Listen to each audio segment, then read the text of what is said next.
And welcome everybody to the Western District 5 Town Hall, but I know we have people from outside District 5. Obviously, any Placer County residents were invited. My name is Cindy Gustafson, and I am the District 5 County Supervisor, representing from Auburn all the way up through Tahoe. And I wanted to introduce my staff because often when you're trying to reach me for questions or responses, they are really the ones doing the hard work. So Sophie Fox, my district director. Those of you who've worked with her know she's much nicer than I am. And same with Caitlin Hopkins, the deputy district director. She operates out of my Tahoe office most of the time. So we have the biggest district where 3/4 of the county is within the District 5 office. So we have quite a lot of miles to drive in between communities. So anyway, thank you for being here. And I wanted to thank our staff that are here tonight for this town hall because the number one issue that we hear from our community is concerns about fire. Not only catastrophic wildfire, insurance, defensible space, issues with their neighbors and how that works, and then also evacuation. And so given our last couple years, we wanted to kick off before we got too far into the fire season with an educational forum to share with all of you. So I'm going to turn it over to the real experts, and we'll be here to take questions later. We'd like to get, I think, through each part of the presentation and take questions, and then those online will be able to type in questions. So we'd ask you to type in your questions. We'll read those and go through those and provide responses. So thank you again for being here and taking time out of your, what night is it? Tuesday night. I've been in a board meeting all day, so I'm a little tired. Anyway, thank you, and we'll turn it over to Chief Estes. Okay, thank you, Supervisor Gustafson, and good evening, everyone. My name is Brian Estes. I'm the CAL FIRE Unit Chief for the Nevada-Yuba Placer Unit and the Fire Chief for the Placer County Fire Department. And I'm going to speak a little bit tonight about, kind of where we've come from in 2021 and some of the lessons we've learned and our preparation efforts as we move into this rapidly escalating fire season in 2022. One of the things I think it's fair to just say right off the bat is that I'm really proud to serve in a couple of different roles here in Placer County. And as the state unit chief for CAL FIRE, we have oversight and protection responsibilities for the wildlands of the state responsibility areas across Placer County. But I also very proudly serve as the Placer County Fire Chief, commanding a fire department that serves over 475 square miles of unincorporated Placer County and protects over $7 billion in assets at risk, as well as our proud service to the city of Colfax. Our city manager, Wes Heathcock, is here tonight. It's a very diverse fire department, and we're very fortunate with the support of Supervisor Gustafson and the rest of the Board of Supervisors that we've been able to leverage this tremendous relationship between the depth of the state and the localized nature of the county to provide a really efficient and effective and very community-oriented fire service delivery. So without further ado, I'll talk a little bit about what we saw in last year's fire season in 2021. So statewide, we saw over 8,000 wildland fires occurring on state responsibility areas. And the state responsibility areas, for those of you who don't know, are those private lands, about 33 million acres across the state of California that CAL FIRE has that jurisdictional responsibility for. And a lot of those sit in unincorporated areas and within special district areas across our county and across the state.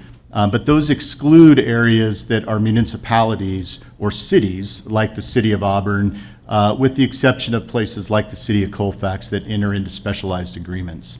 In 2021, there was almost 2.5 million acres of land burned.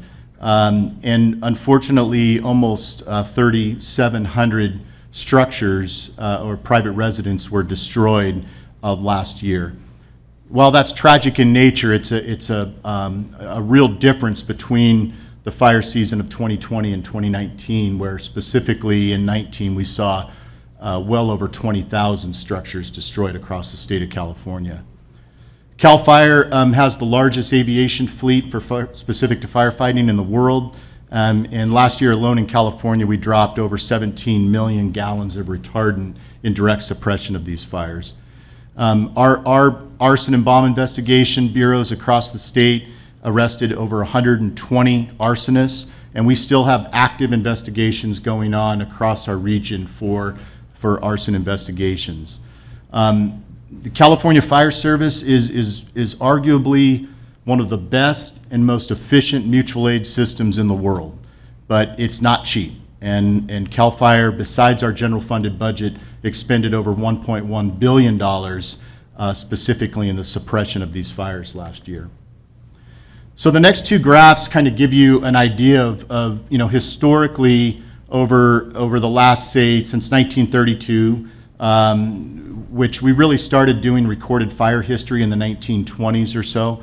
The top 20 largest, and then the next slide will be the top 20 most destructive. And what you can see by this graph is that that small black section represents a period of 1932 through 1999, and then 2000 through 09, and then 10 through 19. But when you look at that 2-year period of 20 to 21, you saw the majority of the top 20 largest recorded fire histories in that 2-year period. Some of those, frankly, came off of ownership that was not private property or not under the jurisdictional authority of CAL FIRE or local fire districts. We do have that direct protection of authority for the private lands, but one of the things we are charged with is the protection of those private lands on fires that come off of federal jurisdiction and impact private lands.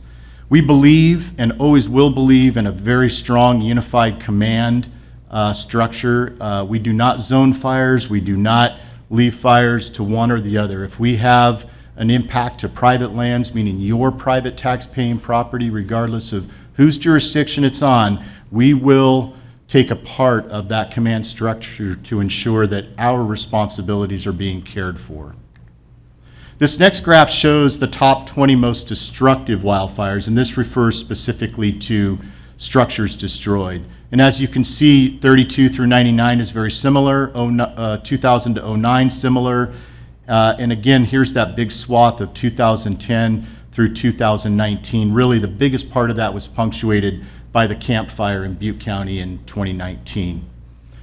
CAL FIRE's mission, one of the things I'm very, very proud of about our department is that we strive to contain 95% of all new wildland fires at 10 acres or less. Because we don't manage land and because we don't oversee public lands, we are in charge of your private tax-paying land. And so we have a 100% initial attack suppression mentality in our department. We throw everything we can at it right off the bat to ensure that we keep 95% of our fires at 10 acres or less. And historically in Placer County over the last 10 years, we've sat at about 97.5% on that success rate. Placer County does have the distinction of having more habitable structures in that state responsibility area than any other county in the state of California. That's something that as a fire chief I take very, very serious. And it just doubles down on our efforts on that aggressive initial attack, protection of life and property. We've engaged in the last 5 years in more fuel reduction efforts and engagement with the local property owners and local community groups to enhance home hardening, access and egress routes, and evacuation routes, because really that is the key, in my opinion, to our success with the protection of life and property. So as we move into Placer County last year, you'll see that we had 361 fires across our entire unit, which incorporates both Placer and Nevada County, but 200 of those ignitions were in Placer County alone. Most of those you probably never ever heard about, which is a good thing. That's our job. If you didn't hear about the 2 or 3 fires that happen in a given period during the summer, then that means we're doing our job. Although 4,876 acres were burned across the unit, the majority of that last year was directly related to the river fire and the bridge fire. Our 5-year average is about 4,200 acres, so we're right in that spectrum of average as far as acres, but we did have 210 structures and outbuildings destroyed across the unit last year. Our Grass Valley Emergency Command Center, which is our primary 911 fire and emergency dispatch center, generated over 67,000 responses last year and 39,000 911 calls. They were averaging almost 100 calls per day, and our Placer County Fire Department, one of the 30 agencies that's dispatched by the Grass Valley ECC, responded to well over 11,000 calls of service last year.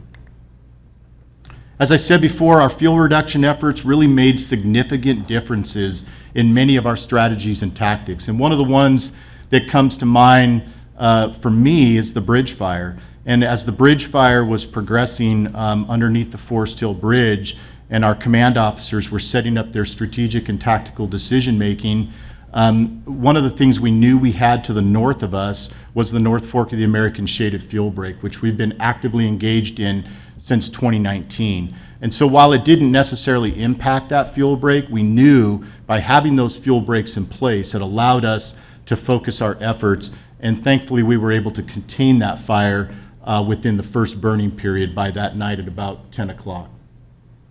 As I said, we are heavily engaged and believe in that unified command philosophy. My partner here, Captain Wright, every single fire that we dispatch and arrive at scene on in Placer County, we request and automatically go into unified command with a staff officer from the Placer County Sheriff's Office or the local jurisdictional authority for law enforcement. And we also, look at our local fire agency partners.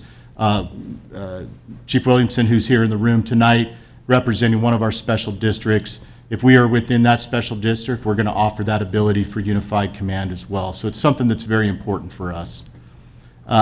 We don't have what I would call a unified single point ordering system in Placer County. We have 5 dispatch centers in Placer County, but because of what I talked about and that unified command and communication we have a system in place to make sure that works as efficiently and effectively as possible.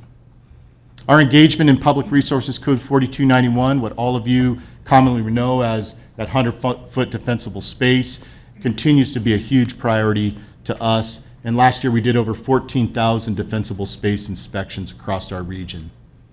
This year we've committed through the state of California almost $4 million in direct CAL FIRE funding to continue the last phase of the North Fork of the American Shaded Fuel Break, which will continue south until we meet the city of Auburn. And that, over the next 2 to 3 years will provide a continuous fuel break from the city of Colfax to the city of Auburn. We provided $1 million, and we're working heavily as the county fire department with Placer County Public Works on enhancing our access, egress, and evacuation routes across county easements in the region as a direct result of the storm damage from December. And we will continue to ensure that with any new development, building, and planning, that the fire safe regulations and fire prevention continue to be of highest priority to us. On the state side of our department, we're always at a year-round staffing model, but we surge to what we call a peak level of staffing as the fire season increases. And we will see that peak staffing on May 31st of this year. We were also successful in securing, again, the second of a third year of our Type 2 initial attack helicopter, which will be based right here at Auburn headquarters. And we are adding a Type 1, which is our largest capacity tanked helicopter, which will be based out of the Truckee Airport. And that helicopter will be responding on every single fire dispatched in Placer County. I did suspend burning this last Monday on May 23rd, a week earlier than planned, based on the red flag conditions we're sitting in right now and the forecasted heat over the next 7 days. We are seeing a significant amount of augmentation funding coming this year, including our hand crews being funded permanently through the National Guard and a 4th fire bulldozer, which we just acquired this week and will be staffing here in Placer County in the Wise Road Garden Bar area at one of our fire stations. So to conclude, I talked again about the unified command philosophy with Placer County Sheriff's Office, our evacuation planning efforts and mapping our engagement with the communities on evacuation drills and preparation, and our public outreach and education. The community engagement, without all of you that come to events like this and engage with us on a day-to-day basis, none of what we could do would be possible. And I very much appreciate, as always, the excellent leadership and support that we get from the Placer County Board of Supervisors. I could not do my job without the support of Chair Gustafson and her partners on the board, and my relationship as a fire chief with allied agencies, both in fire and law enforcement. So thank you very much for your time tonight. With that, I'm going to turn it over to Captain Wright, and I'd be happy to answer questions at the end of the event. Thank you. Thanks, Chief and Supervisor. Thanks for having us, and thanks to all of you that showed up tonight. This is something that me and my partner, Lieutenant Josh Tyndall, we eat, sleep, and drink this evacuation and repopulation best practices. Before I go into it, I want to kind of give a special thanks to Chief Estes and the Supervisor for supporting one of our spots on a Type 1 incident management team. I can tell you that from that experience, I've been all over the state on numerous Type 1 incidents, and we have brought back some of those best practices that we've seen across the state, and we're constantly implementing them, and I'm going to cover some of those right now. So as the Chief talked about, PLE is our law enforcement partners we have throughout the county. We participate in no less than 2 very comprehensive unified command trainings, and those trainings are focused really at that leadership frontline level, coordinating communication, and then also working on best practices for the public information officer, which, depending on the incident, can come through in a variety of ways, social media, mass notification, which I'm going to dive into here in a few slides. Also with that unified command training, we've learned over the years that we've also included some more of our professional staff that are instrumental in getting the latest up-to-date information real-time to the constituents that are unfortunately going through that tragedy. So we've included dispatchers in our GIS team as we can do a better job in communicating and outlining those areas impacted, whether it be a shelter in place, an evacuation order, or an evacuation warning. PIO social media team, they're also included in that. We have a couple sworn and a couple of professional staff, and it takes just about everybody in the shop when we're going through an incident for the sake of clarity, like a river fire or bridge fire.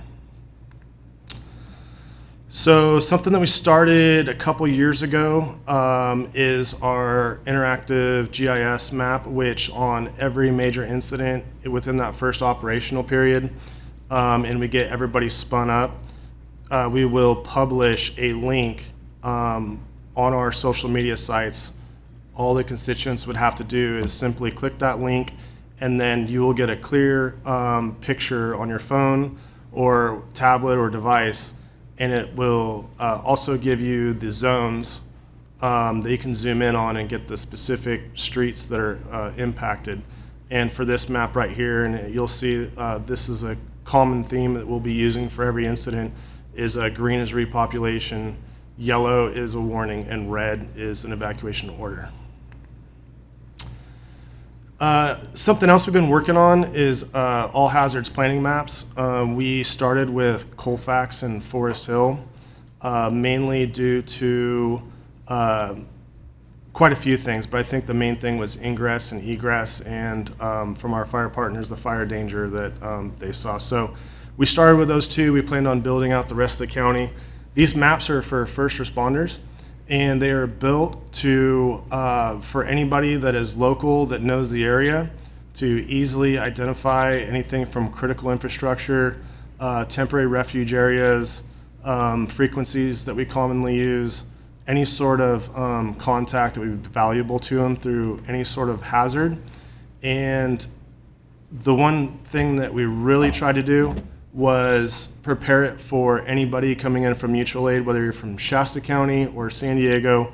You can easily take a look at this map and you have a really good reference point. And we used it on the river fire, and it was extremely helpful. So going back to best practices and things that we've learned, it was a few years ago that Cal OES published some common terminology, which they did quite a bit of research on, and we use these 3 terms as recommended by Cal OES. You might see other terms used across the state, but these are the most common ones and probably the most clear that we can use going through a catastrophic event, and it's evacuation order, evacuation warning, and shelter in place. So mass notification, I can't think of one technique of mass notification that we do not subscribe to or we have not used. WIA is up there. To my knowledge, we've never had to use WIA. It comes with some consequences. It's a good tool, but based on my emergency management experience and training, WIAs are typically good for catastrophic events surrounding earthquakes, tornadoes, hurricanes, that sort of thing. Plaster Alert, which is something that we try to push and sell every single year, that is basically through our Everbridge program. Plaster Alert, if you register for that, you can plug your cell phone number in. Everbridge will only go to landlines if you do not register in Plaster Alert with your cell phone number. You can also register your email, and you can also plug in some different addresses. One caveat to the addresses, sometimes there creates some confusion, is pay close attention to the detail of the text messages if you punch in multiple addresses, because you might not be impacted by the incident depending on which address. Basically the Everbridge program has no discretion on who the message goes to depending on the location. So we have had some issues with people mistakenly thinking they were inside the incident when they actually were pretty far away from it. We also use PA announcements through, obviously, vehicles and aircraft. High-low siren is something that we adopted 2 years ago post some fires in Santa Rosa in that area. And basically, the high-low siren for us is an evacuation order. So once you hear that, that's an evacuation order. If you hear other counties, they have different interpretations of it, and they will most likely tell you to turn into an AM or check the social media. Here in Placer County, it is evacuation order. So if you hear a high-low siren in Placer County, that means to evacuate. And as always with any sort of incident, we will always follow up with door-to-door to make sure we have accountability of everybody we can possibly get a hold of and check on. Just some other areas that we have been working, and this is a year-round effort. We have a quick response team, which is basically a group of people that have came forward and said that they want to be involved in any sort of incident, all hazard, that can respond within a half an hour of being called. We have a mobile command vehicle response team, which I'm proud to say that we've had that out the door within 45 minutes of initiating it. The MCV is almost, well, it gives you the capabilities of what a lot of smaller police departments would be able to do, whether it's from communication to technology, as well as communication. And then we also work quite frequently, and in fact, just last week, I think we participated in 4 or 5 scenarios with our fire partners in Lake Tahoe on some tabletop exercises. And then we have a unified command training coming up at the end of June, which is our annual unified command training with all of our plea partners as well as the fire partners. Mapping systems, we have everything that we can possibly think of, from whiteboard map systems to the GIS formatting that I talked about. PPE, something new to us. We're fortunate enough to get grant funding to get all the sworn people that are going door to door, Nomex gear. And then to top everything off, from a frontline supervisor standpoint, we're getting everybody command boxes so that they can do a better job in the field, keeping track of their personnel. Thank you.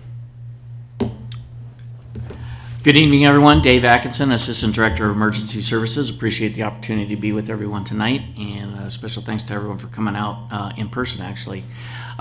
You've heard a lot of good information from both our fire and law partners about what they've been up to this past year, and either responding to incidents last year or getting ready for whatever this summer is going to throw at us. What I'd like to focus on in kind of my presentation is what you can do to help us in this effort. Something we strive for at emergency management is it's truly a whole community effort. And the folks sitting here in this room and that are on Zoom, you are very vital to this response and making sure that we are as fire resilient a community as we can possibly be. So let me just encourage you as kind of our ambassadors here. You've taken the time to come out tonight to please share this with your friends, with your neighbors, direct them to some of the resources that we're going to talk about this evening, and just really help us spread the word. The more folks who are knowledgeable and are doing the good work is just going to make it a safer and a better place for us all to live. All right, so what I'd like to walk you through is some steps that we would like to recommend that you take, and these are the exact same steps that fire and law and emergency management, we all go through as we do our planning, and so I'll walk you through kind of what we would like you to do at your level. So the first is to be aware, and be aware of the hazards. And these are just some of the things that I think we can expect to face over the summer. There's obviously a whole different set of these, and we learned, some of us, what a winter storm looks like, and we've had some challenges with that, obviously. But things we can probably look forward to this summer: drought, extreme heat, power outages, poor air quality, and of course wildfire. And so the purpose of starting at this step is we really want you to think about what are all of those things that might happen. And the probability of some of these is higher than others, but all of these have consequences for you, or may have consequences for you, your family, and your loved ones. And so we want you to start here, think about what are all of these and what each one of these might mean if it happens to you. So one of my main goals is making sure that as you do this work and you start your preparation, that you have as much information as available. And so a few years ago, we started the Ready Plaster program. We've got a great website that's got a lot of information about hazard-specific information. We just recently stood up a mapping hub, which has a lot of great information kind of in a one-stop shop. And then, of course, links to all of our other resources like Plaster Alert. Out in the lobby, all kinds of resources. Please take these, read them, pass them to your friends and your neighbors. We really want you to digest and to really put this information to use. So please don't be bashful about that. So once you've kind of figured out what the hazards you're looking at in your particular situation, then the next thing we want you to do is we want you to be prepared. And we want you to be prepared for the possibilities, right? I'm an old scout leader, so be prepared, is something that I grew up with. We want you to make a plan. So for each one of those hazards, think about the things that might happen. If you live in a property that has a private well and you rely on electricity to get water, you need to think about what is your plan if the power's out. And there's a couple of types of power outages that we face these days. One is rolling blackouts, which has to do if too much electricity is being demanded from the system. And then, of course, we're all very familiar with the public safety power shutoffs that we've experienced over the last few years. And those all have different consequences, right? A rolling blackout might be 2 to 4 hours. A PSPS, that first year, I was out for 5 days. Others had similar experiences. So you need to think about, if you're on a well, what are you going to do with your family? How are you going to get water to drink and bathe and do all the things that you need to do to live and survive and thrive during that time? I would also encourage you to have a backup. I know with my lawn fire partners, there's a primary, there's a backup to the backup, and then there's a just in case all that doesn't work out either, right? I want you to kind of have that same mindset, right? Because things don't always work out the way that you think they will. The other thing you need to think about these days, unfortunately, is you need to consider that multiple things could happen at the same time. We could very well be facing a public safety power shutoff, poor air quality, and the potential for a wildfire, all to be coming at the same time. And you need to be thinking about things like, how will I get that Plaster Alert if my power has been out for 3 days? How will I get that water if I'm, trying to water down my front lawn or something to keep it from becoming something that might ignite?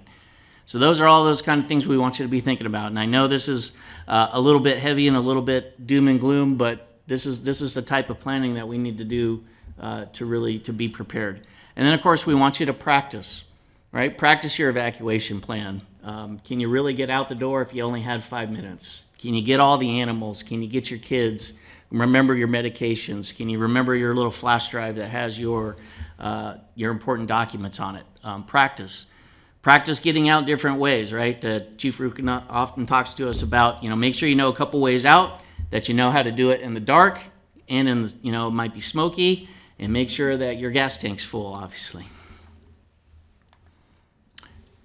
So again, some tips on personal preparedness. These are all part of that planning process. Again, all of this is available on the Ready Plaster website, as well as a bunch of other places like Ready for Wildfire. There's just a lot of great information out there, and I just encourage you to really take advantage of all of it, please. Part of that planning process, if you live up in the hills like I do, is residential responsibility. And these are where we talk about things that I'm sure you've probably heard these words: home hardening. Can you make your home safe from those embers, right? It's not always so much that fire actually comes right up to the side of the house. It's that ember that's, a quarter mile, a half a mile, or probably even longer, that gets out there and gets up under your eaves or under your deck or through one of the vents, in your foundation, and that's what gets your house going. And then, of course, defensible space, and whether it's the 4291 inspections or the county's hazardous vegetation ordinance, that's all incredibly important. And then, of course, your property insurance. Is your insurance good?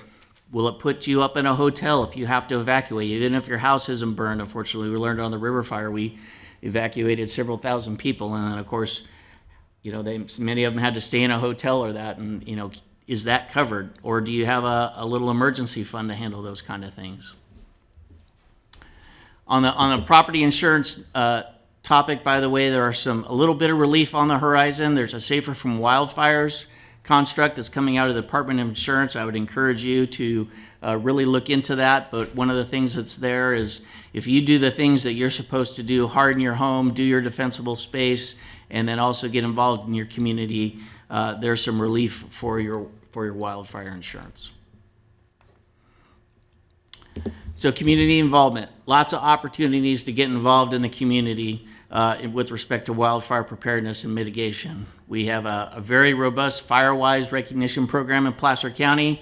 I think we're sitting at about 70 recognized communities right now, one of the tops in the counties in the nation. Several more communities are also in progress, and the county has been supporting that since 2014, and I don't see that stopping anytime soon with the board's support.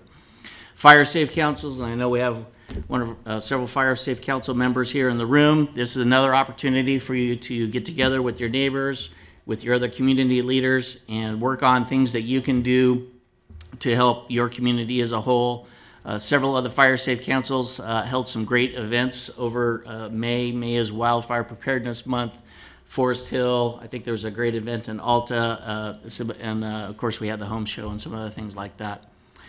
We also have a unique organization in Placer County called the Fire Safe Alliance. This is a sort of an umbrella group that encompasses both the Fire Safe Councils, the Firewise communities, and then other interested community members, as well as our cooperators and the other agencies involved in this, such as CAL FIRE, BLM, BOR, things like that, all coming together to try to do what we can to make this community a safer place from wildfire.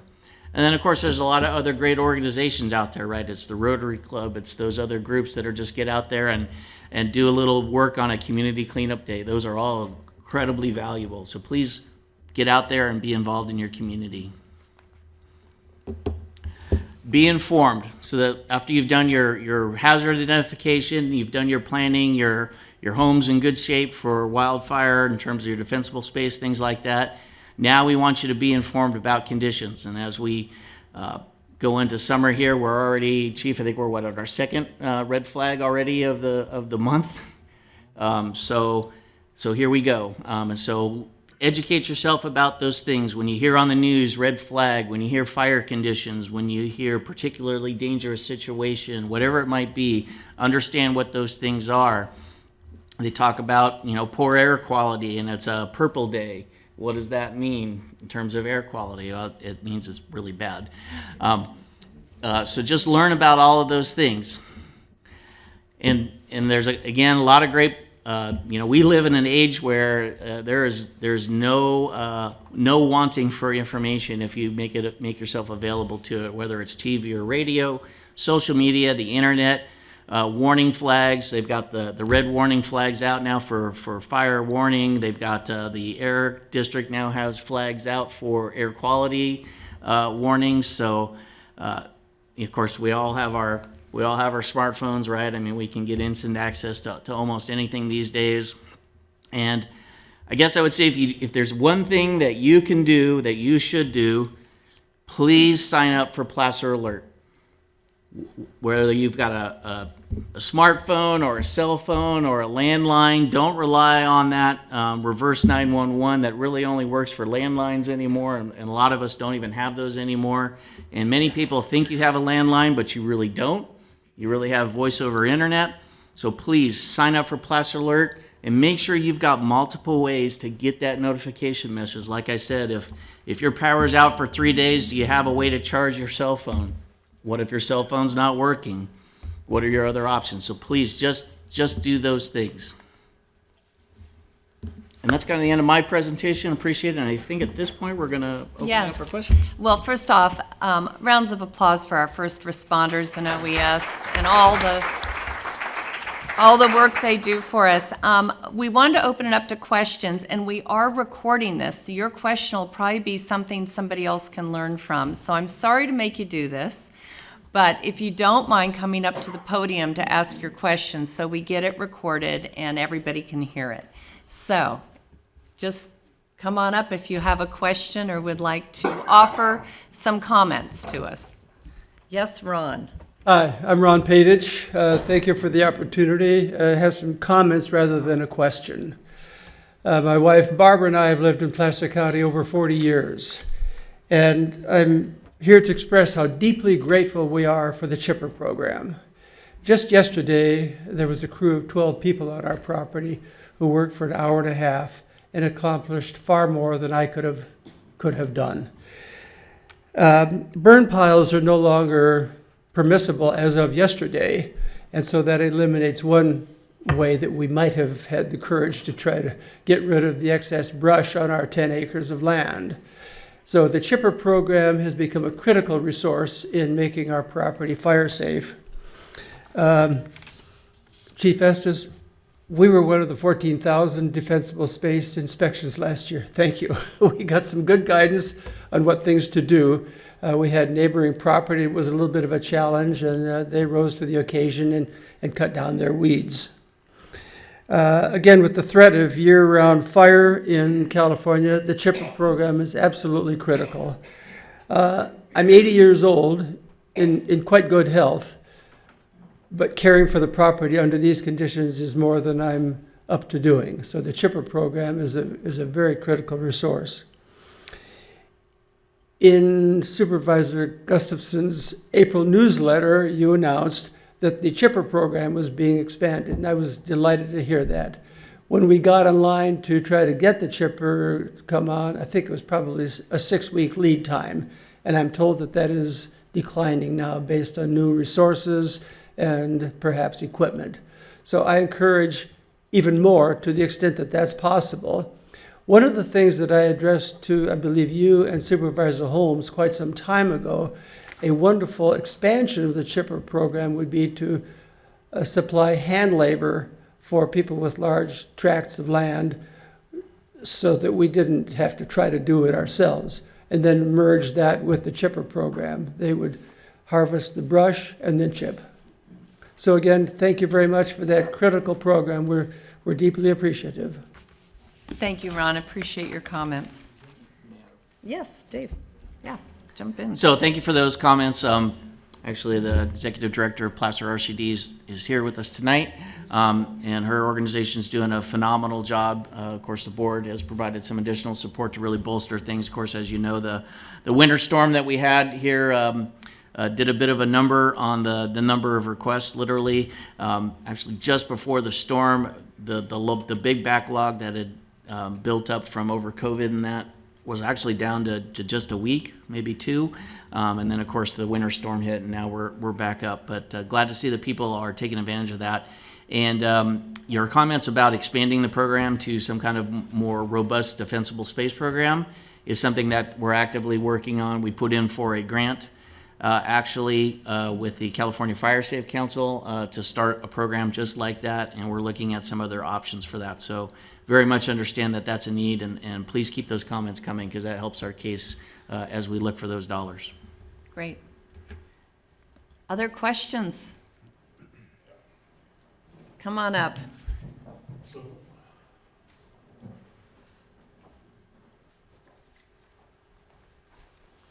So I'll start with just kind of a comment that might lead into a question. My name is Matt Grimm. I'm Chief Operations Officer for Total Landscape Concepts. We've been servicing the greater Sacramento area, El Dorado County, Placer County, and parts of Yolo for 25 years now. And last year, we actually set up a partnership with Perimeter Solutions with Chief Estes, you may be very familiar with. Same with all of you. Basically, they're the company that provides the fire retardant that gets dropped by you guys. We're actually able to apply that at a ground level for long-term fire retardants. So we're offering those services now. We're also Red Card certified for incident response. And my question to you guys is are you looking at any long-term fire retardants, not only at the county level for residents, but also as you're doing incident response, locally? As I've been working, we're also partnered with Allied Disaster Defense out of LA as well. They've been spraying Phos-Check Fortify at the Rose Bowl for 30 years for their fireworks to display. And just so everyone's aware, and for the people that are here as well, the application, basically what it does is as you apply it to any areas that are high risk or dry vegetation, when embers come in, it won't ignite. It's got a residual of, basically a year or up to 2 inches in rainfall. And again, it's something I know it's been around for a long time, but it doesn't seem like it's really caught on all that much in recent years. But I know now, as we just had the Wildfire Summit put on by Disaster Defense last week, it's getting more and more traction. So I don't know if you could speak a little bit about that, and if there's a place for it in your efforts. Yeah, great comments. And actually, we do work with a number of entities that apply those long-term or what we call those preventative type retardant applications. I think there's really kind of two different modes for the application of retardant, and the fire retardant, just in the name it says, it's really not meant to suppress or put out a fire. It's meant to slow or to divert the path of the fire. So for us, when we're involved in that initial attack, fire suppression, when a fire is rapidly expanding, we're usually applying retardant out of aircraft and working directly with the protection of lives and property and structures. There are a lot of times where in larger fire situations where we do have the opportunity to work with private companies, vendors. PG&E, as you well know, Yep. is a big user of preventative retardants and long-term retardants out in front for protecting their infrastructure. The insurance companies certainly have been in this venture for decades. So yeah, it's something that, it's a tool in the toolbox for us, and we are certainly not adverse to it at all. It's one of those partnerships we work with depending on the situation. So, yeah, great comments. Thank you. Thank you.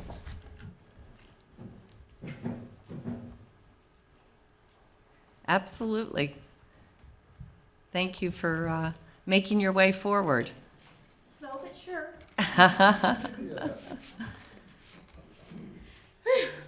I was gonna have to talk in one of these things.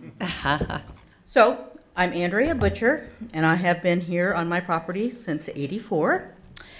And the other fire chief, who used to always come out and do our inspections and give you advice on what to do, and it used to be 10 feet, 30 feet, now it's 100 feet, and we're doing that. And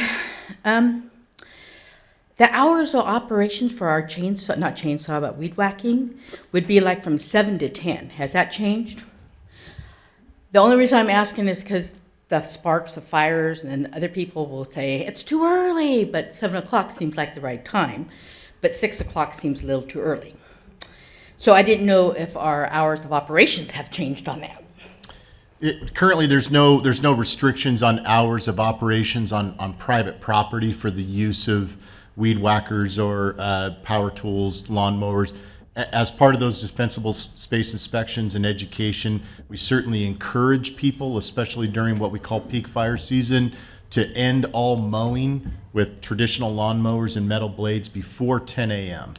And that's primarily just because that's when the humidity starts to lower and the ignition potential increases.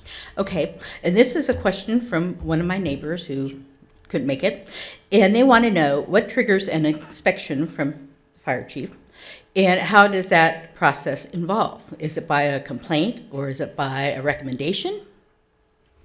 First of all, I wish I could do the inspections. It's a lot. Well- It's a lot of fun to interact with folks out there, and sometimes more fun than being the fire chief. But in all seriousness, to answer your question, we do inspections via a couple of different manners. One is our folks are proactive in just hitting large areas that are identified as priority areas in the county by our battalion chiefs, what they call ignition management plans, where they identify the highest hazard areas in the county, and they do those in a proactive manner.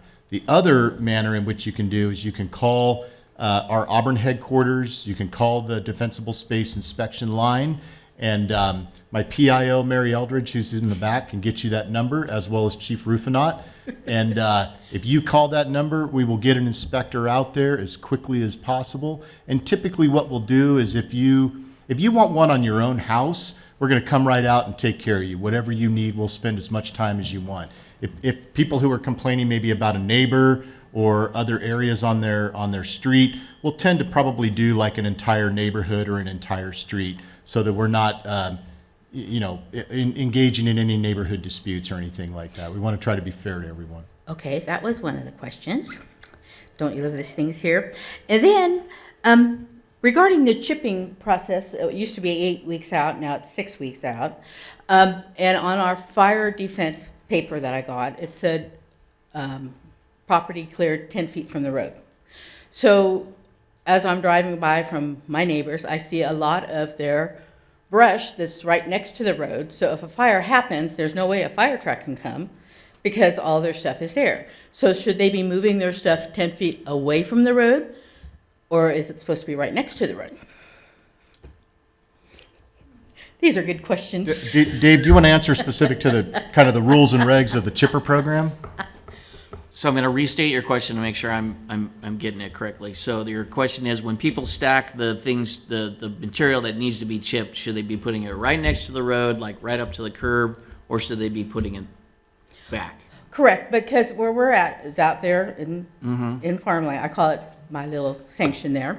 And we're thankful that our neighbors are working and clearing things. But when I read this paper, I thought, we need to have a little clarified, like if it's going to be done, it should say, allow for so much, for the chipper to come, because it's been sitting out there since the 1st of April, end of March. And some of the neighbors up there are getting a little worried because it's right there. And it's across the street from me. I'm not worried. I'm down from it. And if there's a fire, you just get out. But we're just worried about, it says that. And then it says remove your chips once it's been chipped. How do you remove your chips? Do you just spread it out? Or do you just put it in the back of the truck and take it somewhere? I'm going to start the answer, and I might call on the executive director to help me out with this. So I would think from just a practical perspective, we would not want flammable material right up against the edge of the road. It's for the same reason that you see county roads out there. They clear that vegetation, right? You know, whether someone throws a cigarette out or a piece of glass or something, right? I mean, that's just one of those ways that unfortunately a fire can get started, right? So don't want that flammable material right up against the edge. Now, do we want it a half a mile back in the property? No, because the way the chipper program works is they want to basically come along the road, stop, chip the material, and then what they're going to do is they're going to, I'll use the word broadcast, but I'm going to say basically they're going to blow it, because this chipper has basically just shoots this stuff out, and they're going to blow it back into your property. Hopefully it doesn't create a big pile, but if it does, we want you to spread that out, right? Get that thin, right? Because that'll make that, it'll decompose pretty quickly if you do that. You have this, you know, good sized pile. Now you've got this flammable pile that if that ember gets in there could get that started. But if you keep it nice and thin, then it decomposes very quickly and sort of eliminates that fuel fire threat. So, Sarah, did I get that right? And Chief, anything I got crosswise? Does that go to recycle center? That program's over the free recycling and none of this stuff. Does Chip go to recycle center during that program? So if you use the RCD's chipper program, they leave the chip on your property. They don't take it away. If we load it up now, I think the second half of her question is where do you take it? Okay, so if you were to take chip to one of the transfer stations, say Meadow Vista or Forest Hill or even down to Auburn, what will happen is that green waste material is going to go to the Western Placer Waste Management Authority, and they have a composting program. There's a lot of new regulations with getting organic waste out of the waste stream.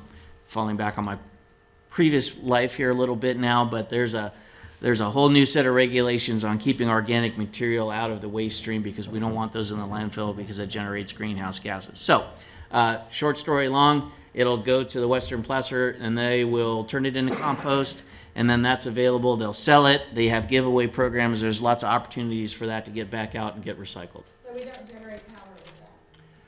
Okay, so you're talking about biomass. Well, it's considered biomass. I'm just wondering, and then off-season it's no longer free. So there's kind of two-pronged question. We take it. I want to make sure we get your questions on the recording, You can come so. up here, dear. Come on.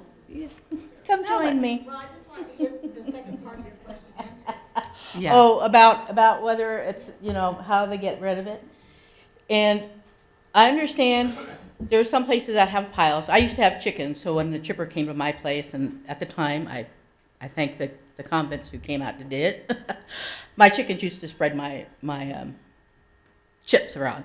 But I don't have chickens, and we don't. And then you're talking about the recycle center here in Auburn, but I think they charge you for green waste, if I'm not mistaken.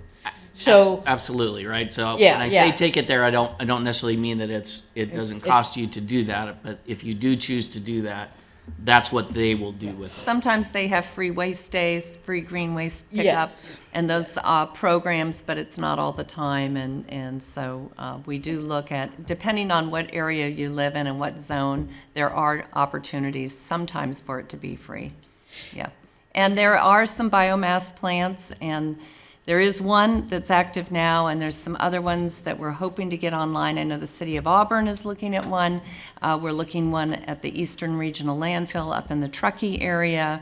There's another one there's several. We know we need to find more uses for all of this product coming out of our forest. So I know the state's looking at that as well as the county. But we need to keep moving on that. So and I hope I don't see Mr. Chief out there.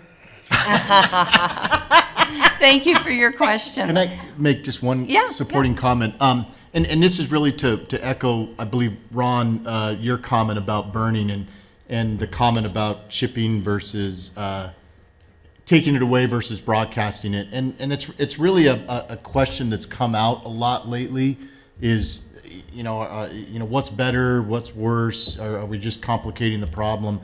And I think we got to remember that if the overall objective on private property is to reduce what we call those ladder fuels, right? Because we're not requiring that you cut every tree down in Public Resources Code and defensible space. We want that. We want that tree cover. We just want things trimmed up. We want to keep the fire on the ground. and we want to keep it from moving into the treetops and creating ember cast, which spots, and that contributes to this large fire spread and growth. So while the perfect scenario might be transporting all the material in whatever capacity, chipped, brush piles, whatever, to transport it off your property might be the best option, it does come with some costs. And even the biomass and some of the regen plants that have been discussed and proposed are very expensive.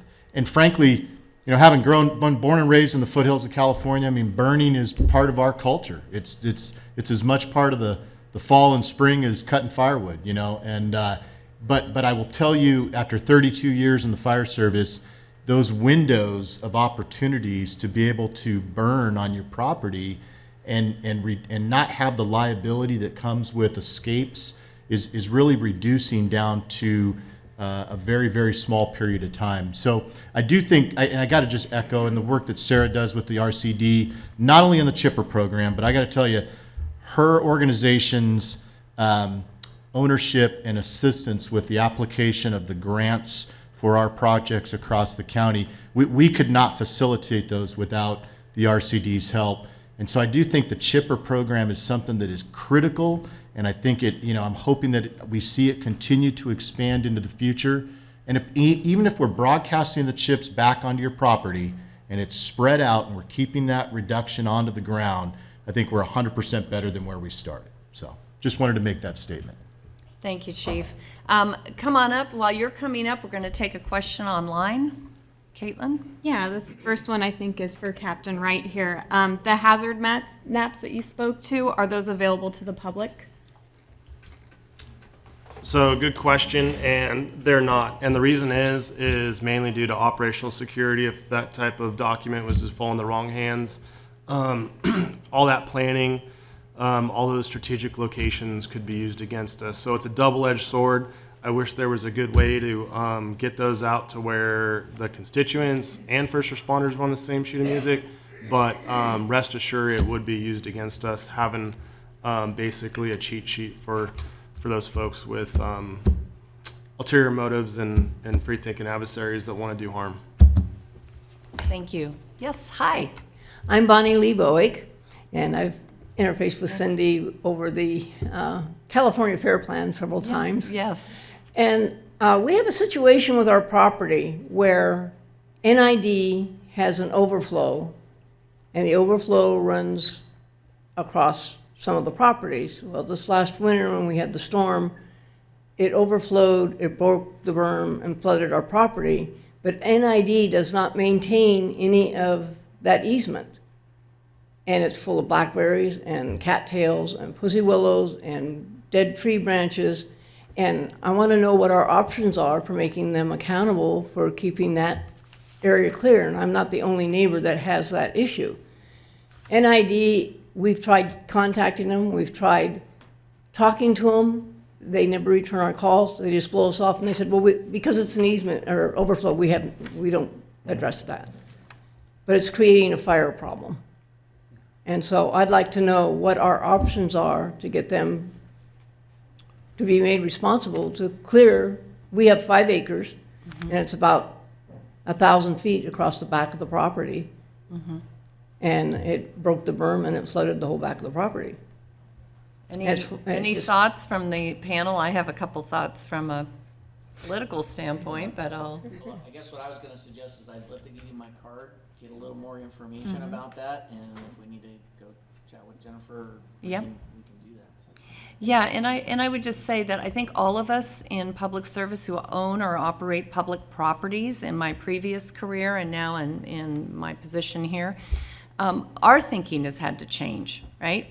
I worked at a water district. We didn't ever think about these things and our protection, but our taxpayers need to be protected, and we are the stewards of those easements. And when I say that, I speak for the county. We're taking a much more proactive role in our county properties. I know a number of the county properties hadn't been treated yet, and we are actively pursuing those. And I would hope that our fellow agencies would take that same perspective. We have a 5-acre flat piece of property. Yeah. We pay commercially to have the road sprayed because people toss their cigarette butts and their beer bottles out. So we have a 30-foot spray easement every year. They come twice a year and spray that to keep that total cleared and down on the property line to keep it cleared. But it's getting, I'm 80 years old, so I can't continue weed whacking and tree skirting and that type of thing.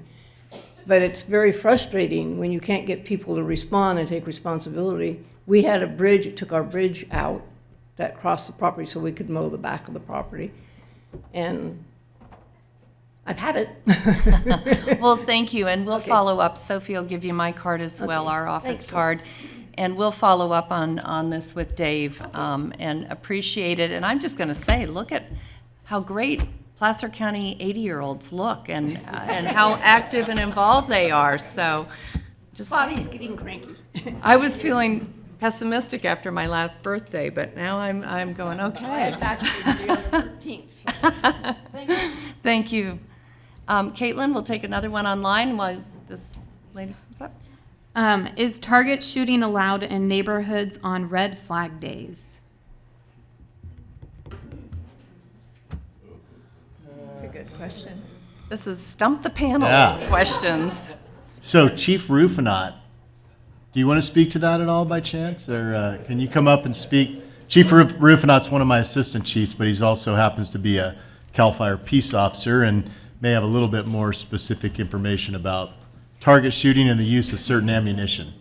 So target shooting, the use of certain ammunition. So California has a lead ban on hunting that does not include for target shooting. So, and on private property, there's no real ban or stoppage that we can do with somebody shooting on private property unless it's within 150 feet of a structure, residential structure. Yeah, it's structure, roadway, and then safe direction. Yes, correct. And but the thing we do have in our favor is if it is shooting into rocks or they're shooting a material, a car, something like that, we always have the ability, and it's no different from shooting or lawn mowing or running a tractor across a piece of property during a red flag conditions, or not even red flag conditions, but on a day when it's 100 degrees and the humidity's low and there's no wind. We always have the ability to go out there and educate that person and warn them, hey, this is not the thing you want to do. So. She actually didn't ask the question. You probably didn't see Caitlin Oh. read that question. Oh, I'm It was an sorry. online I'm sorry. question. That's okay. But Sorry. but she's learning a lot. She won't be I was target standing in the shooting back, I this didn't week. see it. Thanks, I Mike. didn't want you to feel left out. Yeah. Thanks, Mike. Yes, go ahead. I'm Linda Kaplan, and I live at 626 Lake Ridge Drive, and I'm here for the Granite Bay Vista folks. So we actually have a couple questions, and some of you have asked such excellent questions that now maybe I have 1.5 question. The chipper program, we were wondering about that at the last HOA meeting because I read about it, it sounded wonderful, and we have some downed trees. We have approximately 20 acres of open space which has been dedicated in perpetuity, and we have to take care of this. We're having goats come, but with the downed trees, we wanted to know if we could get the chipper program to come. We know that we have to have it vehicle accessible, and we can do that, but we're right off Auburn Folsom Road, so we want to make sure that possibly the HOA could take advantage of that. So is it an individual residential program, or could it, because it's a small HOA? So I'm going to take a shot at this, and Sarah's going to help me if I don't get it quite right. But at least right now, the chipper program is designed for residential service. Also, you mentioned some downed trees. There's a limit on the size, the diameter of the material. 12, yeah. Yeah, I read forget that. what it is. So kind of two pieces of that. So HOA would be considered a private company, so would not. Okay. A small one, because this is, Yep. we keep it clear, but there are a few trees, and after we'd clear with the goats, we wanted to know if we could get, and we would have it accessible to vehicles, if we could have So it chipper sounds like- program come and do the down trees. I know they have a diameter. We consider HOAs as residents. Okay. Even though it might be a corporation or something like that, but it's protecting your We actually nonprofit charge because it's a corporation. Neighborhood type event, so if we have a lot of piles in a row, it makes it quicker and more efficient, so we do serve certain HOAs throughout Placer County, and So we could piggyback off that with the residential people who also would need the program. I can Yes. go back to them and say, yes for that little open space area, and yes for individuals that you, okay. And just to That's make sure the great. microphone catches this, so yes, they will serve HOAs, and the chipper program will. I'm just repeating the answer so that it's repeated. Thank you, that's been very helpful. The other question is, and I think probably Chief Estes can address this. You said 95% of what you cover is 10 acres or less for fire prevention? So Fires. to be clear on that, when it comes to the suppression of wildland fires, one of our missions in our department is to contain or suppress 95% of the fires we respond to keep them at 10 acres or less. Okay, I see, the suppression. I kind of have a jurisdiction issue, and it has to do with all of the homeowners that are up on top of the ridge. Right behind all of our homes, I don't know if you have anybody from planning here, that this was an interesting subdivision. I just moved up here from the Bay Area just in 2018, so I've kind of gone back and looked at their conditions of approval. But right behind the fence is Newcastle, which is, I guess, a different jurisdiction, and we are Auburn. So does CAL FIRE take care of all of this, or do you have the Auburn Chief of Police address the I think it's several acres behind us that is not a subdivision? Because we're concerned, I have 43, you want 100 feet of defensible space. I have 43 feet from my porch to that back fence. And so I'm concerned what goes on behind us. That and my State Farm folks are very concerned.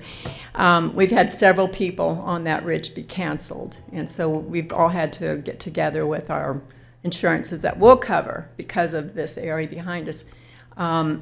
There was a Captain Kurt involved from Newcastle who then talked to somebody from Auburn, and then it was our understanding that we as homeowners had permission to go behind the fence and do some abatement. Well, in Contra Costa County, and I'm sure it's the same here, if you don't abate what you're supposed to, they do it for you and send you the bill. So I'm concerned and confused.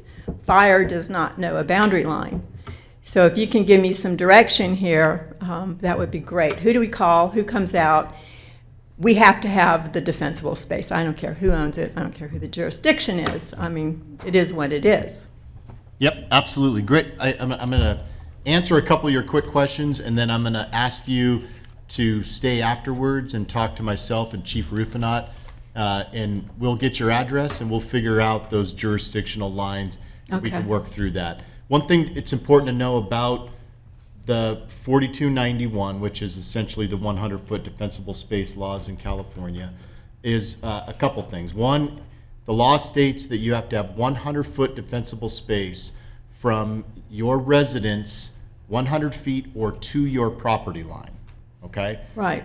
And beyond your property line, the state law does not apply to that other property You just owner, answered a question okay? there. Okay. However, we do have a local Placer County hazardous vegetation ordinance where we can go beyond or more specific than the state rules and regulations, and that's what I want to talk to you a little bit after. That would apply. Yeah. Yes. And then as far as jurisdictions go, you know, the city of Auburn proper within the city boundary lines is a municipality. Right. So CAL FIRE does not have jurisdictional authority within the city boundaries, but in all other areas, unless you're down into basically south of Los Lagos, on Auburn Folsom, the south end of South Placer and Granite Bay, that's all state responsibility area. So it may overlap with a district like Newcastle or you know, Loomis or Penryn or things like that, but the wildland protection still is under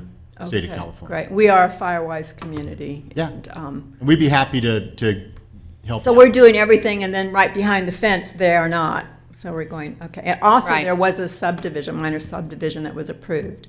And I did talk to the planner, and he did a negative mitigated declaration. I said, who did that? And he said, well, I did. I said, have you been to the property? Well, no. I said, don't you think it's about time?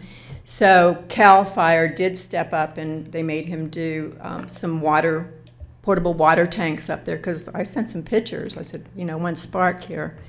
And they did put down the gate so they'd have emergency access. So somebody's doing something from CAL FIRE back there that they're supposed to. And we heard from our code enforcement officers this afternoon at a Board of Supervisors meeting that we've only had to do one abatement, that 99% of the people, once we visit them and explain what they need to do, take care of it. So that's great news from our Placer County residents. So thank you for your programs and your service. Thank you. Are there other questions? I have a number online that I can keep reading, but I want to see first from those of you who've come out tonight, if you want to ask yours. And those of you online, we will get to your questions too. First of all, thank you very much for your service and your time and efforts. My name is Colleen Conley. I live at 9775 Heidi Way, which is about 3 miles from here. So I think we all are very much aware that the cost of preventativeness and suppression of fire. So I'm wondering if there couldn't be and also I live in a neighborhood where there are several elderly people. Yes, including myself. I'm going to be 85 if that counts for anything. So I was wondering if there would be a possibility of having the application for people who can't do that work themselves or are not able to pay the cost by a grant program of any sort. Is that something that you're aware of or could be? Looks like Dave's going to take So this. that is exactly something that we are looking at. We did apply for a grant program with California Fire Safe Council. I don't think we'll hear her for another month or two if we were successful in that, and we are actively looking at other grant opportunities and other programs to put together a program just like that for that. Individuals. Absolutely, right? So whether it's for whatever reason you can't do it, whether it's physical or economic or some other reason, we all understand that, that when you and your neighbor both do what needs to be done, then that's a shared safety for everyone, right? And so we're really trying hard to find a way to deal with just that issue. Good. I'm very happy to hear that. Thank you. Thank you. I'm going to go to one online, which is from Danielle. She asked, the report from the Paradise Fire indicated that the #1 issue was evacuation. Given that a lot of our communities have only one route out of their neighborhoods, what is the county doing to ensure the route we do have out of our community neighborhood stays available and is not overgrown with trees that can come down and block the roads along the evacuation routes? So we're working on that now. Do you want to take this I'll to start? And Chief? This is one of those where we're very fortunate. We have some great partnerships going in this county. So, for example, because of the storm and of course a lot of downed trees, more than we were already dealing with.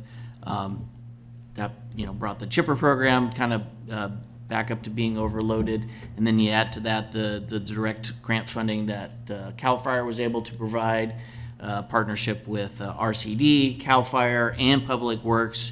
That is exactly the focus, which is those major evac routes, making sure that vegetation is well back so that just maximize the ability for folks to get out safely before something bad happens. Do you want to make a comment? Yep. Yeah, just to echo that, I mean, Sheriff's Office, has that jurisdictional responsibility for evacuation. So, as Dave said, once we recognized that issue was there and prioritized it as, in my humble opinion, it's the #1 priority for fuel reduction efforts is the protection of those emergency egress and evacuations routes. There is nothing more important to me, and I think to the Sheriff's Office, than getting those people out in a timely manner. And so as Dave said, we worked with the Sheriff's Office to identify the routes, prioritize the routes, leveraged the relationships with OES, RCD, and some direct funding from the state. And we're making some really good headway. I think I can't remember what the mileage that Ken was talking, but we're shooting for 500-ish miles of roadway, I think, on county easement. And I think they're halfway through, 3/4 of the way through in the work up in Alta. Yeah, Do you mind speaking to the mic, just so that people online can hear? Yeah, and we're recording it too, so people can hear it later. Currently, we have 2 private crews out working in Alta, Bonnie Nook, and we just finished up Ridge Road and Yankee Gyms. So we'll keep you guys updated as we move through the roads in the priority areas. Great, thanks, Sarah. Good. We've also had another question. Are the defensible space inspections grant funded? If not, what is the charge for a defensible space inspection? The defensible space inspections are free, both on the county-funded, run through the County Fire Department Fire Marshal's office, and then our CAL FIRE state inspectors, 100% free. All you have to do is make the phone call, and we'll do our best to get out to you as soon as possible. Great. Are there other questions here? Because I'm going to keep reading. Do you mind coming up to the microphone? And while you do that, I'm going to ask another one here.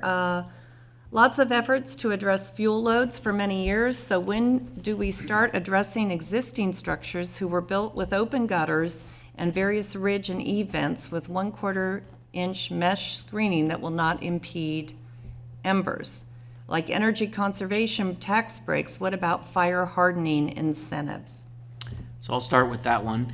So just like we're focused on the defensible space grants in that, this area of home hardening is another one, and actually City of Colfax is actually in the process with FEMA, and I hope will be very successful in their efforts to create a program for that need as well. So it's not just the defensible space, but also that home hardening piece. So as you saw on the Safer for Wildfires, that's the actually step one, is to harden your home. Because my understanding is the research is showing it's that little ember that gets under the deck or gets in the vents, on the side of your house for under your foundation, that, or under the eaves, is what really gets those homes going. It's not that fire coming necessarily right up against the house. So another area where we're well aware of and can be expensive and difficult to manage, and we're trying to address that. Great. Sir, go ahead. Mark Perry. I live on Aeolia Drive, just above the canyon. If that picture is, my house is right there. What I'm concerned about is the red flag warning days. Placer County closes Hidden Falls Regional Park on red flag days, yet the confluence area is open, to the best of my knowledge, on red flag days. Can we have some kind of an effort, or is there an ongoing effort to reduce or eliminate motor vehicle parking in the confluence on red flag days? I know it's a state park, but is there some sort of an interface with them? Because it seems like not only do we have increased fire danger during those days if you have motor vehicle parking, more people, and there's therefore more fire danger, but also there may be increased pressure on the confluence because Hidden Falls is closed. So is there something we can do, or can I bring that to your attention? Is there some sort of an effort going on? So I wish our friends from State Parks was here to answer that question, because they're the ones with the ultimate jurisdictional authority over that. I'm not aware of any discussions on that topic. Josh, or have you been? I think maybe afterwards, maybe we get your information and we'll relay that and tie in with them.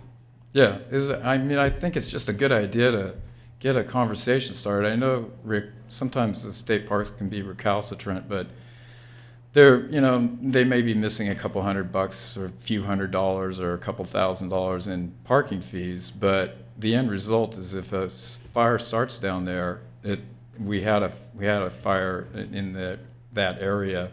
I think it's in that picture last year, and I've lived at my house for 23 years, and I purchased it from a family member. I've been there since 1960, so I've seen fires in the area. But I think the danger has gotten increasingly worse just due to the vegetation and stuff. So there should be a conversation with the state parks. Yeah, we'll get your info right after this, and get their contact info and get you an answer. Okay, thanks, folks. Thank you. Other questions here? Okay, then I'm going to keep going. Let's see it. I understand the burn ban went into effect yesterday. Up here on Donner Summit at 7,000 feet, we still have snow on the ground and likely some decent burn day weather in the next few weeks. Is there any way to make the burn ban more location specific so folks at higher elevations can take advantage of favorable days? It's a great question, and I do recognize just the differences in our elevation and our fuel types across, the east side and the west side. And it's actually a discussion that was brought to my attention that I'm going to start having with my staff and look at for not only the end of this year, but the beginning of next year. The problem is while Donner Summit is at a high elevation and there oftentimes is a snowpack up there, the population density isn't very high. And once you get down into the east side, back into SRA, in the Truckee Basin, you tend to see some drying and very windy conditions that can happen around this same time of the year. So it's a balance for us trying to look at the resources we have available. Up until the burn suspension over the last 3 to 4 weeks, we were running on the average of about, besides all the other calls we run in a given day, 100 to 120 calls a day, we were running about 4 to 5 vegetation fires that were specifically related to escape control burns. So we have to balance that threshold with the amount of resources we have to respond to calls, and there's a point where you just have to call it based on forecasted conditions. But great comment, and I'm certainly willing to look at that as we move into the future. Great, thank you. Not seeing anybody jumping up, but if you'd like to come on up, I'll ask another one from here. Is evacuation by boat on lakes and rivers a good idea during a wildfire? I think it depends on the circumstances. I think that last year we had one to start on the El Dorado County side where there was egress that was cut off, and I'm going to say we evacuated about 20 folks with our boat off of the campground there. I'm not sure what the name of the campground is on the El Dorado side, but then we also had an evacuation which turned into a shelter in place in Rollins. So I would tell you from our experience, they have been successful, they have been safe, but one of the considerations that we have at the command post and strategies is making sure that people are out there long enough or not too long to where they can't sustain the things that Dave talked about with food, water, hydration, and everything else. So I guess there is a window where it might be an opportunity to shelter in place on the lake or use it as an evacuation route, but it's something that will always be in our minds that it's a short-term, short-lived solution based on those circumstances. Thank you. Go ahead, sir. Hi, I'm E. Egan. I am the representative for the Greater Colfax area for the Placer Sierra Fire Safe Council. And I'm also heading my Firewise community. It's kind of where it started. First, we got evacuated a couple times. Then I got scared. Then I thought, what can we do? Go to the Fire Safe Council meetings and learn how to become a Firewise community. So we're in the works with that. So I just wanted to, for one, let everybody know how to contact me. It's, if you want to write it down, it's ELISSAEGGEN, and I'm on Facebook or at gmail.com.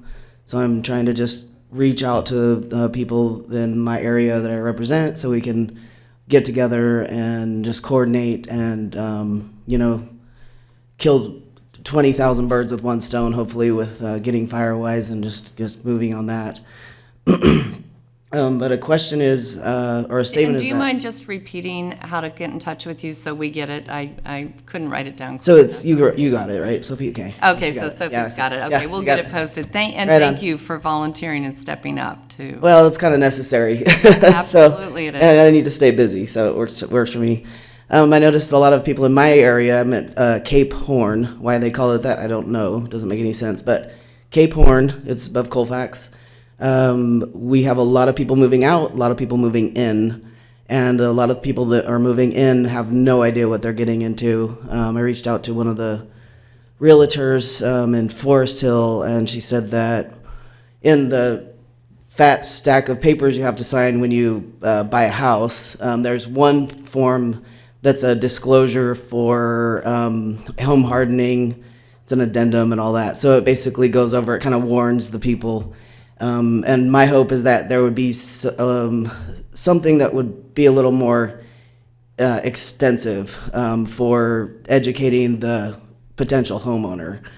And I can see that one of the problems with that is that the realtor might turn away somebody who might be interested in living in God's country, but in reality it can be Satan's country when it catches fire. So I would just wonder if there was something in the works that would help educate the potential home buyers so that they're educated so that they can make a better decision about that.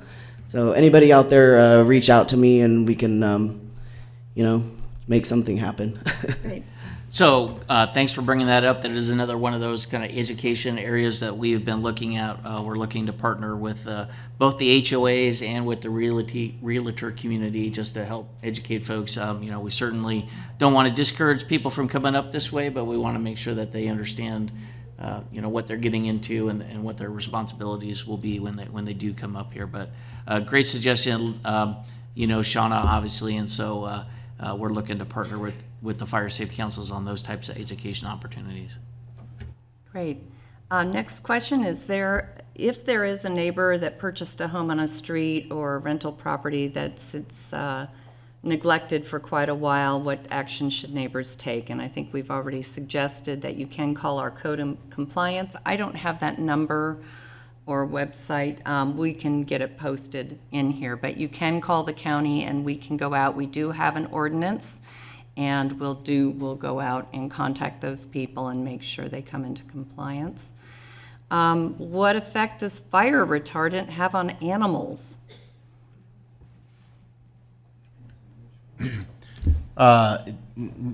Has no effects on humans or animals. It's, the fire retardant is essentially predominantly water. It's got some fertilizer in it. It's got some chemicals in it that assist with the essentially making the material adhere or stick to the vegetation a little bit more.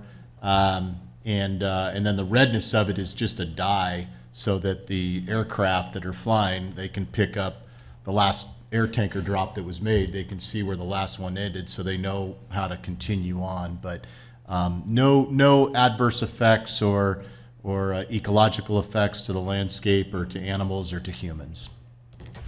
Thank you, Chief. Are there evacuation centers identified in each region? Can we find this information if we are camping? All right, so they are not set. We work closely with Placer County OES and Health and Human Services, and depending on the circumstances, the incident, the size of it, how many folks are going to be displaced, and the needed resources, it's all over the map as far as where we might set up an evacuation center. Right, there's just, so many different factors. It's always a dynamic situation. Every fire is different. A school might be a great place during the summer when school's out, but then obviously when school's in session, that's no longer a great place. We work closely with, our faith-based community. There's a lot of locations that they have that are potentially good sites.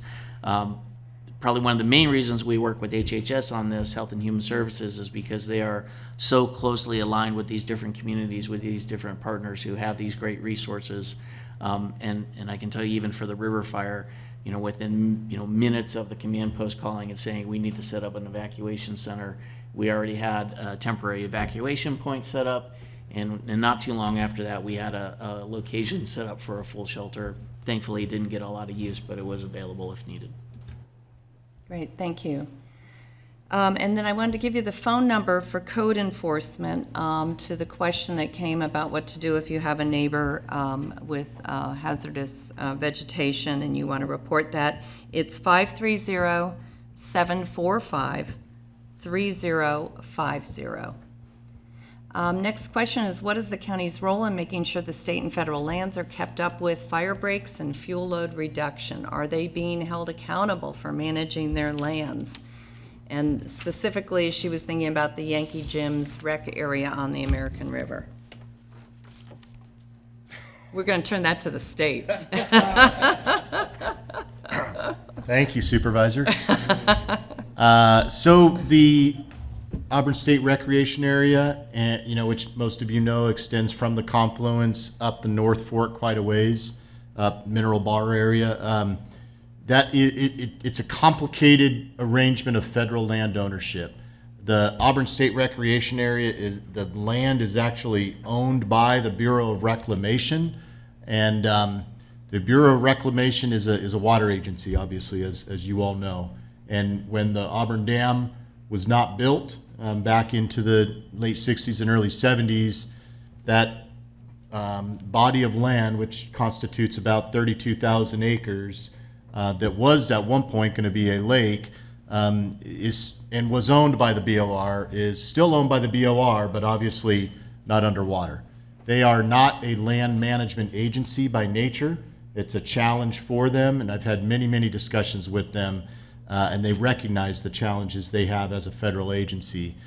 Within that ASRA, the land is managed by, a lot of it is managed by state parks. And then there are also pockets of Bureau of Land Management, another federal agency under the Department of the Interior. So I won't make any false promises or excuses, but I will tell you that our agency is very heavily engaged with discussions, as is the county, and I mean collaborative groups, discussions with all those land ownership agencies that are federally based, and we do our best, I would say, to recognize the issues and try our best to hold them accountable. What I will tell you on the bright side is that BOR has an agreement with CAL FIRE that has existed since 1992, and it gives us the direct protection authority for suppression of all fires on the ASRA lands. So that 32,000 acres is treated like private lands. Now, we don't manage the land, we don't do the fuel reduction efforts on it, that's their responsibility. But from a suppression standpoint, if a fire starts on that federal land, it's our responsibility to suppress it, and we suppress it with that same initial attack mentality that we do on private lands. And really, frankly, that fire right there, other than about 4 acres of it that was owned by the state of California, was 96% of it, of the 400 acres, was mown by the Bureau of Land Management. We suppressed that fire in one operational period and billed the Bureau of Land Management for 100% of suppression costs for that fire. So. In addition, I would just add that myself, as well as 2 of the other supervisors, our county CEO, and Carrie Timmer, our regional forest coordinator back here, went to Washington, D.C. about a month, 3 weeks ago now, I guess, and did meet with our congressional representatives and our U.S. Senator, one of our U.S. senators, to again put pressure on the federal government to fund the properties that they own and manage here within Placer County. And I know Carrie knows the number right off the top of her head, but I don't remember how many acres it was of federal ownership in Placer County. But it's a combination of Forest Service, BLM, BOR, and all of those agencies need to have adequate funds, and we need to keep writing our congressional representatives and our U.S. senators and making sure they fully fund and take responsibility for their lands as well. So we're continuing to lobby on that as well. Yes, Ron? I have just a quick question. Ron Patich, you offered the phone number for code enforcement. I think people can do that anonymously, and I think that's an important feature. You don't want to alienate your neighbors if they know that you're the one that blew the whistle on them. Be worth making note of that. Thank you. You're Thanks welcome. for correcting that. Any other questions here in the room? Because I do want to try to wrap up, unless there's more. There's a few more questions online, but I think they take a little longer response, and we'll make sure we get answers to everybody's online questions. Do we need to type that in now, Caitlin? Tell me. I need my young staff to tell me. Do I need to type it in now to make contact with these folks? Okay. Yeah, they just don't have emails with them, so I can't see some of those questions. But a number of them were about, are there resources for home hardening? That was one of the questions that we provide, and also on fire retardant. And so OES, Dave, do you have a list of home hardening companies or? So we don't keep a list of providers is the question, yeah. Right, no, so we don't have that, but certainly we can assist, in terms of what to look for. Okay. What kind of bonding and other licenses you want to make sure folks have before you let them come work on your property, and that's both for defensible space and for home hardening. So that is something we can assist with, is just that selection process. Okay, and there was one more, yes, sir. I hate to plug myself here. You already did. We already. We do offer all those services. So we're using third-party vendors for home hardening, fire vents. We're doing the long-term retardants. We also do fire breaks, mastication, chemical and mechanical vegetation control. So anyone can follow us on Facebook, Total Landscape Concepts. I can give the phone number again. I get ahead of myself. I don't know if it's appropriate in this platform, but we do offer those services throughout the county. Great, thank you. Yeah, thank you. And then I think a couple of the other questions, Caitlin, maybe we can shoot through those really quick, because I just want to make sure people, well, no, go ahead. You can. One was about short-term rentals, our defensible space. Inspections due annually. Yes, they will be due annually starting next year with the short-term rentals. That's an East Slope question. And there was another one about gates on fire access roads and private easements in Forest Hill. And what can people do to report that? And I'm not familiar with that. Dave might be more so than I am. If folks want to contact Placer OES at 530-886-5300, we'll get some information about exactly which roads. Unfortunately, a lot of roads that people think are public because they've just been used for a long time turn out to not be. And unfortunately, as new folks come up, they make different choices about what kind of access they want to allow and not. So this has come up a few times, so probably best to get the specifics on exactly which properties we're talking about, and then we can talk to county roads or someone else if we need to about the specific issue. Great. Did I miss? I know I didn't memorize them all, so. Were there any others, Caitlin? I mean, there's a few. Is the California Conservation Corps available to Firewise communities with large parcels within their communities, and especially where the landowners are financially or physically unable to mitigate any hazardous vegetation? So the California Conservation Corps Center out of Christian Valley has both conservation crews and Type 1 fire crews. Those can be used and contracted by organizations like the RCD or government organizations. They tend to work in more grant-funded, large-scale projects that are coordinated through one of the government or nonprofit organizations versus working individually on private lands. Thank you. What can I do about trespassers now that I've cleared my property?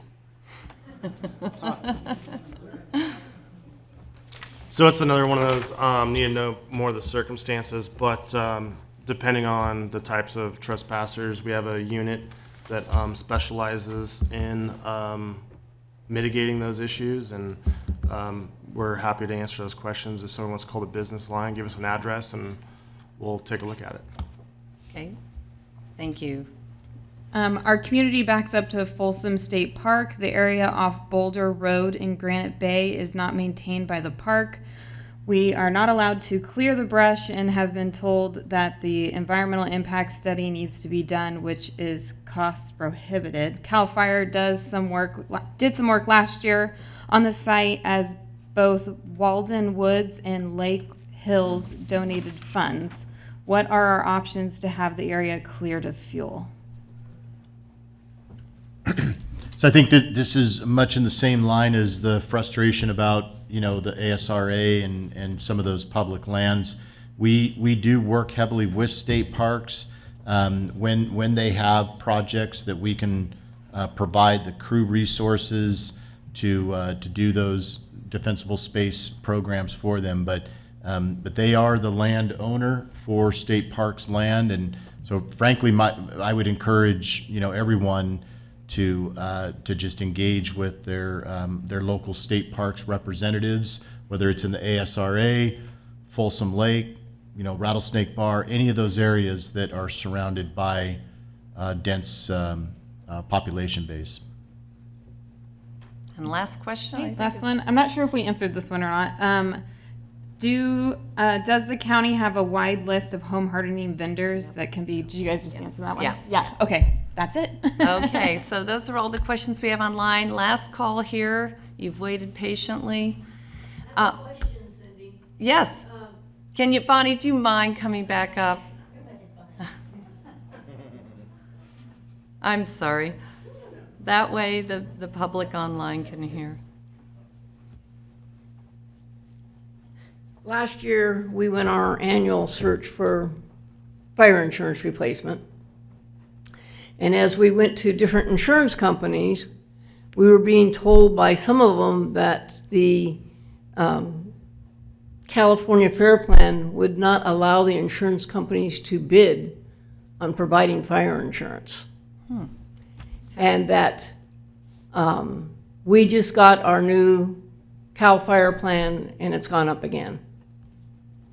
And supposedly that's supposed to be remediated, but when you're being told by insurance companies that they're not being allowed to bid for fire coverage, I have a problem. Yeah. And I just, I think that's appallable as far as what should be happening for people who are doing everything. Our property meets, as you know, meets all the requirements, and now they've increased our insurance again. Why? Yeah. I'm not optimistic about changing this quickly.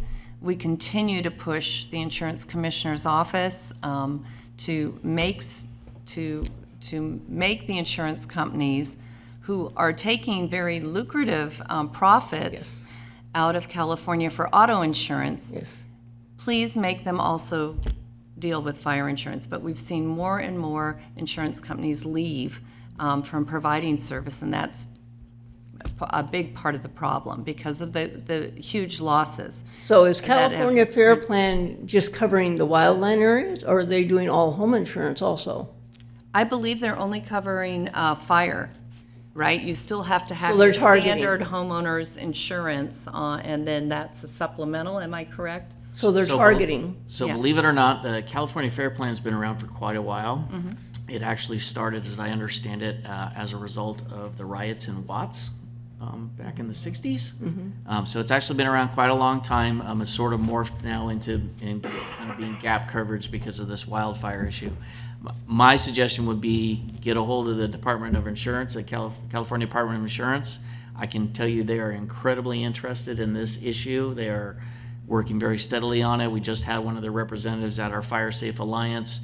They've been partnering with CAL FIRE and some other groups now to, you should be actually, as a Firewise community, you should be eligible or will be eligible soon, I believe, for a discount actually now on the California Fair Plan.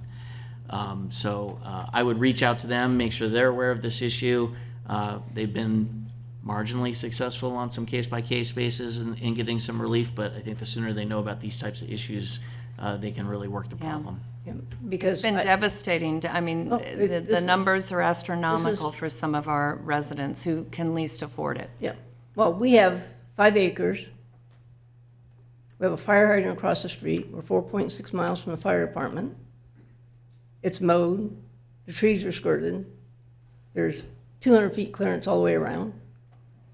And then we just get this new bill, and it's gone up $4,400. Yeah.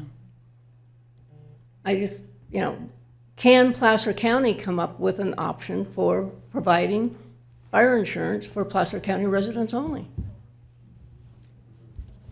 Wow. Well, that's, It's a yeah, thought. yeah. I don't know.